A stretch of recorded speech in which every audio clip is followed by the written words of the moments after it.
Alrighty guys, welcome to another video, and in this tutorial I want to show you guys about the zip function, ZIP. Now my guess is that if you've been programming Python for like any decent amount of time, you probably saw this a lot, and it's kind of confusing to know exactly what it does just by looking at it the very first time. So I'll go ahead and show you guys a real basic example now. Basically what we're going to do is we're going to have two lists of equal length, and we're going to zip them together or tie them together. So we're going to return a final list of tuples. So I'll make a really simple demonstration. This won't be anything useful, but it'll be really easy to see what's going on.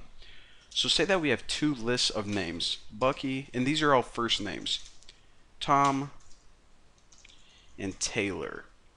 Now we have another list of equal length, and this can be the last names. So Bucky, my last name is Roberts. We'll say it's Tom Hanks, and Taylor. Ugh, oh my pumpkin pie. Alright, so we have two lists right here, and obviously it would be really nice if we could tie these together somehow, because in our program, basically, we're always going to be using these together. The first and last name, you always see them together in pretty much every computer program. Say you're making a social network or something. So what you can do, instead of iterating through the entire thing in some kind of for loop with a counter and calling like 0, 1, 2 every time, that can get kind of messy. So instead what you can do is zip them together. So call the function zip, and inside here is the parameters. You toss in whatever list you want to zip together. So this is pretty much saying, okay, take the first list, which is this, and the last one, and tie them together, and store that in a final list of tuples called names. So let's go ahead and take a look at names just so we can visually see what exactly is going on. So again, I know that I just tied together a list and I'm just going to loop through them right now, so it's kind of pointless, but again, this is just a demonstration. So for A, B, and names, print A, B.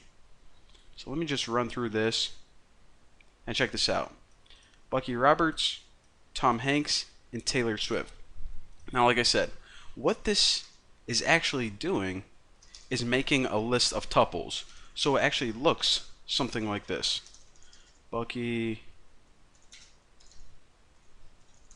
Roberts, let's copy this. So it's going to look something like this. Bucky Roberts, Tom Hanks, and Taylor Swift. So again, whenever we loop through them, it's going to break them apart, and you can access each individual element if you need to, or keep them together in a nice zipped list. So again, this example, not very good, but now that we understand the basics of what a zip is, what a zip function is, and basically how it's constructed, we're going to be seeing this a lot whenever you want to actually do something with these items, like comparing numbers. Say that these were two numbers, you can say, okay, if A is greater than B, then save A, or maybe, I don't know, multiply the two numbers together and you're looking for the result. Something, you know, a little more practical like that in a real world application. So, yeah, there we go, and this video is only like 4 minutes long. So I went a little faster than, actually, that's it. That's all the Python for this video, but I do have a story to tell since this video is so short. And again, totally unrelated Python, so you can move on to the next tutorial. But for those who want a little entertainment, this is something kind of funny that happened to me. I went to my mom's house last night because there was a hockey game, and my little cousin was over there, and his mom is super strict. Like, she only lets him eat organic food, and he's not allowed to drink soda or anything like that.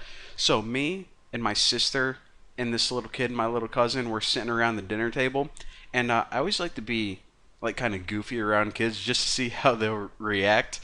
So my mom went to the it was like, it wasn't the regular store. It's like this Amish store where you can get baked goods. And she bought this little loaf of bread. It's like a little bit bigger than the size of a cell phone. So I picked it up and I started talking to it like I was talking to someone, and I'm like, hello, completely serious. And my sister, She just was like playing along with it exactly. She didn't even smile or anything. So now my little cousin's like looking at me like he's thinking about laughing, but then he's like looking around. He's like, "How come no one else is smiling? Is this guy like really talking to someone on this bread phone?" So so I'm like, "Hello," and I asked him to be quiet because I can't hear him very good on my bread phone. So I'm like, "Oh, it's my doctor," and I go, "Oh, the test results are in. Oh, what is it? Oh, it's a yeast infection," and then and then my sister just busts out laughing because she couldn't keep her I don't know, she couldn't keep a straight face anymore. And then his mom, she comes over and she starts flipping out because, like I said, she's like so straight edge, and I just.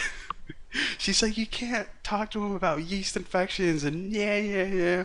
But I don't know. Like the story doesn't have a punchline or anything, so that's as good as it gets. But I thought it was pretty funny, and she was even more mad that me and my sister were laughing when she was like trying to scold us or whatever. But that is my yeast infection story. So, well, thank you guys for watching. Now you know about Zip List, and I'll see you next time.